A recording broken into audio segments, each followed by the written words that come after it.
I rise to speak not on abstract numbers today, but on everyday anxieties of Indians. The title of my speech is, I do not oppose, I rise to propose. First, I propose joint filing of income tax return. Sir, Bharat का income tax structure individual based income tax वसूलता है, जिसके चलते regardless of your marital status, पति पत्नी अलग अलग income कमाते हैं, इनकम टैक्स भरते हैं और इनकम टैक्स रिटर्न फाइल करते हैं। उनकी इनकम को क्लब नहीं किया जाता, एग्रीगेट नहीं किया जाता। इस वजह से डुअल इनकम कपल्स, जिसमें पति पत्नी दोनों पैसा कमाते हैं, इनकम कमाते हैं, उनको सेपरेटली टैक्स किया जाता है, जबकि उनके लॉन्ग टर्म इन्वेस्टमेंट्स शेयर्ड हैं, हाउस होल्ड के खर्चे शेयर्ड हैं, फाइनेंशियल रिस्पॉन्सिबिलिटी शेयर्ड है, चाइल्ड केयर कॉस्ट शेयर्ड है, तमाम लिविंग एक्सपेंसेस शेयर्ड हैं।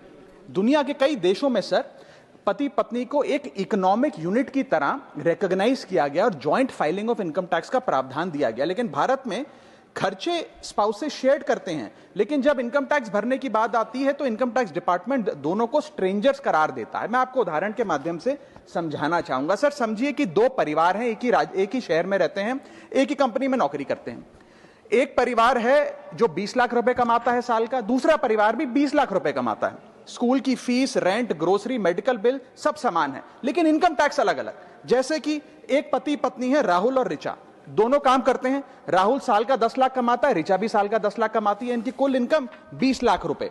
क्योंकि 12 लाख रुपए तक की रिबेट पर असेसी इनकम टैक्स देता है, तो ना राहुल को इनकम टैक्स भरना पड़ता है क्योंकि उसकी आमदनी भी 12 लाख से कम 10 लाख है, और ना ही ऋचा को इनकम टैक्स भरना पड़ता है क्योंकि उसकी आमदनी भी 12 लाख से कम है, यानी कि हाउस होल्ड का टैक्स जीरो। दूसरा परिवार है नमन और नेहा। नमन साल का 20 लाख रुपए कमाता है और नेहा ने अपनी नौकरी छोड़ दी। वो घर पर बच्चे का ध्यान रखती है, माता पिता की जो बूढ़े हो गए उनका ख्याल रखती है। सर नमन और नेहा की भी फैमिली इनकम 20 लाख है, लेकिन क्योंकि इंडिविजुअल टैक्सेशन है, नमन को 20 लाख के हिसाब से, स्लैब के हिसाब से इनकम टैक्स भरना पड़ता है 1,92,400 रुपए, और वहीं नेहा क्योंकि उसकी इनकम नहीं, उसे टैक्स नहीं भरना पड़ता। यानी कि दो परिवार सेम इनकम, लेकिन एक परिवार को कोई इनकम टैक्स नहीं भरना और दूसरे परिवार को 1,92,000 का टैक्स भरना पड़ता है। एक ही छत, एक ही किचन, एक ही हाउस होल्ड, एक ही बजट, लेकिन अलग अलग टैक्स। सर मुझे लगता है कि अगर जॉइंट फाइलिंग ऑफ आईटीआर होगा तो इन मैरिटल कपल्स को इनकम टैक्स की जो रिलीफ है वो ज्यादा मिल पाएगा। मैं दूसरा एग्जांपल देता हूं।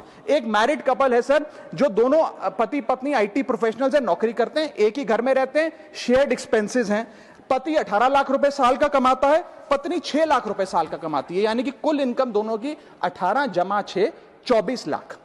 अब जब इनकम टैक्स भरने की बात आती है तो पति की क्योंकि इनकम 12 लाख से अधिक है, 16 लाख, वो अपने इनकम टैक्स के हिसाब से 1,50,000 रुपए का सालाना इनकम टैक्स भरता है, और वहीं पत्नी क्योंकि उसका 6 लाख रुपए इनकम है, वो कोई टैक्स नहीं भरती है। यानी कि 24 लाख रुपए की इनकम पे परिवार को 1.5 लाख रुपए का टैक्स भरना पड़ता है। यदि इनकी इनकम को क्लब कर दिया जाए और इनकी रिबेट्स को, एग्जेम्पशंस को भी क्लब कर दिया जाए, तो कुल आमदनी इनकी 24 लाख, कुल rebate 24 lakh, 24 minus 24, taxable income शून्य, इनकम टैक्स शून्य हो जाएगा। इसीलिए मैं प्रपोज करता हूं कि भारत में joint filing of income tax return लाया जाए, जिससे मैरिड कपल्स को ऑप्शन दिया जाए कि वे इंडिविजुअल फाइलिंग की साथ साथ जॉइंट फाइलिंग भी कर सकें। अगर ऐसा होता है तो हाउस होल्ड्स को एक इकोनॉमिक यूनिट की तरह रिकॉग्नाइज किया जाएगा, टैक्स इक्विटी दी जाएगी सिंगल इनकम हाउस होल्ड में और डुअल इनकम हाउस होल्ड में।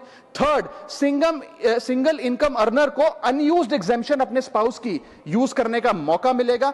इनकम डाइवर्जन की प्रैक्टिस, जैसे परिवार में अपने इनकम ट्रांसफर की जाती है ताकि परिवार वाले रिश्तेदार का स्लैब एक्सप्लॉइट किया जा सके, वो प्रथा बंद होगी। और sir on a lighter note, ज्यादा लोग शादियां करेंगे ताकि वे इस इनकम टैक्स सेविंग का फायदा उठा सकें। सर इंटरनेशनल कंपैरिजन मैं करना चाहूंगा। यूनाइटेड स्टेट्स, जर्मनी, फ्रांस जैसे देशों में जॉइंट आईटीआर का सिस्टम लागू है। सर हमारा इनकम टैक्स स्ट्रक्चर कंपनियां रिकॉग्नाइज करता है, पार्टनरशिप रिकॉग्नाइज करता है, कॉर्पोरेशन रिकॉग्नाइज करता है, यहां तक कि हिंदू अनडिवाइडेड फैमिली को एज एन एसएससी रिकॉग्नाइज करता है। लेकिन हमारे समाज का मोस्ट फंडामेंटल इकोनॉमिक यूनिट, एक न्यूक्लियर फैमिली, पति पत्नी को as one single economic unit recognize नहीं करता, जो करना चाहिए। Sir my second submission is, I propose remove tax on disability pension on armed forces. Sir एक सैनिक जब बॉर्डर पर गोली खाता है तो या तो वो शहीद हो जाता है, या यदि वो बच जाता है तो उसके शरीर का कोई अंग वो खो देता है, डिसेबल हो जाता है। इसके चलते सरकार उसे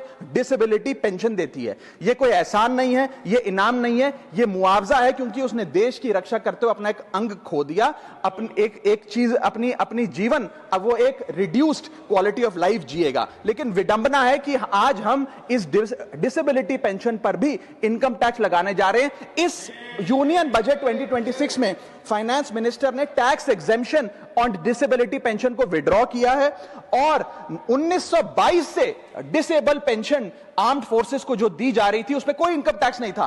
पहली बार 1922 से लेके आज तक कोई इनकम टैक्स नहीं लगा, लेकिन अब हम उस पर इनकम टैक्स लगाने जा रहे हैं, जो कि ठीक नहीं है। मैं आपको एक उदाहरण के माध्यम से समझाना चाहूंगा। एक सोल्जर जो 20 साल का जब था, उसने भारतीय फौज को ज्वाइन किया।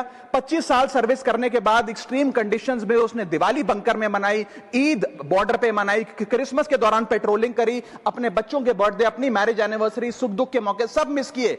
लेकिन उसने अपने सैक्रिफाइस को कभी टैक्स स्लैब और टैक्स एग्जेम्पशन के चश्मे से नहीं देखा। लेकिन जब ऑपरेशन के दौरान किसी इंजरी के चलते वो अपना कोई अंग खो देता है और मेडिकल बोर्ड उसे 40 से 50% डिसेबल घोषित कर देती है, तो उसके पास दो चॉइसेस होती हैं। या तो वो सर्विस छोड़ दे और पेंशन लेने शुरू लग जाए। अगर सर्विस छोड़ के वो पेंशन लेने लग जाता है तो उसकी पेंशन एग्जेम्प्ट है। लेकिन अगर वो सर्विस नहीं छोड़कर अपनी पूरी टेन्योर काम करता है, अपाहिज होने के बाद, डिसेबल होने के बावजूद भारत माता की सेवा में कार्यरत रहता है, तो उसको डिसेबिलिटी पेंशन जब मिलती है रिटायरमेंट के उपरांत, तो उस पर इनकम टैक्स इस अमेंडमेंट के द्वारा लगाया जा रहा है। सर, ये करके हम एक प्रकार से दो category of wounded soldiers create कर रहे हैं, जिसमें दर्द सहकर जो फौजी ज्यादा काम करता है उससे ज्यादा टैक्स लिया जाएगा। हम अननोइंगली पनिश कर रहे हैं सैनिकों को घायल होने के बाद जो काम करते हैं। So we are penalising courage, we are taxing endurance. मैं कहना चाहता हूं sir, when the wound is same, service is same, sacrifice is same, tax treatment अलग अलग नहीं होना चाहिए। डिसेबिलिटी पेंशन कोई विंडफॉल गेन नहीं है, कोई बोनस नहीं है, कोई प्रिविलेज नहीं है। अगर भारत माता की सेवा में उस सैनिक ने अपना कोई अंग खो दिया, उसको टैक्स मान के और उसकी डिसेबिलिटी पेंशन को अतिरिक्त इनकम मान के उस पर टैक्स नहीं लगना चाहिए। You can tax income, you can tax profit, but you can not tax a soldiers sacrifice. Sir, मैं बस यही कहना चाहूंगा कि एक ग्रेटफुल नेशन एक हाथ से सोल्जर को सल्यूट और दूसरे हाथ से इनकम टैक्स का नोटिस नहीं दे सकता। इसे विड्रॉ करना चाहिए and restore full income tax exemption on disabled pension for all army personnel. Sir, third मेरा प्रपोजल है no bank charges for not maintaining minimum account balance.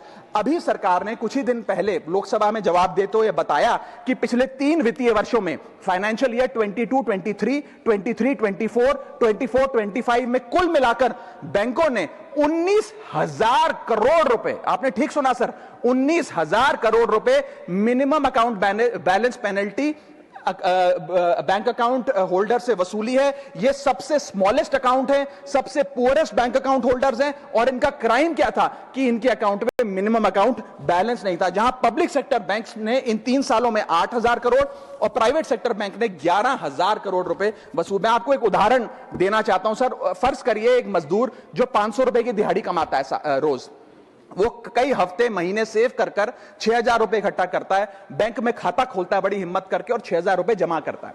एक दिन कुछ महीनों बाद जब आपदा आती है, उसके घर में कोई बीमार हो जाता है, तो वो 6,000 में से 2,000 रुपए विड्रॉ कर लेता है अपने खर्चे के लिए, बचे 4,000 रुपए। लेकिन बैंक कहता है कि कम से कम 5,000 रुपए का मिनिमम अकाउंट बैलेंस होना चाहिए। उस बेचारे गरीब को तो पता नहीं।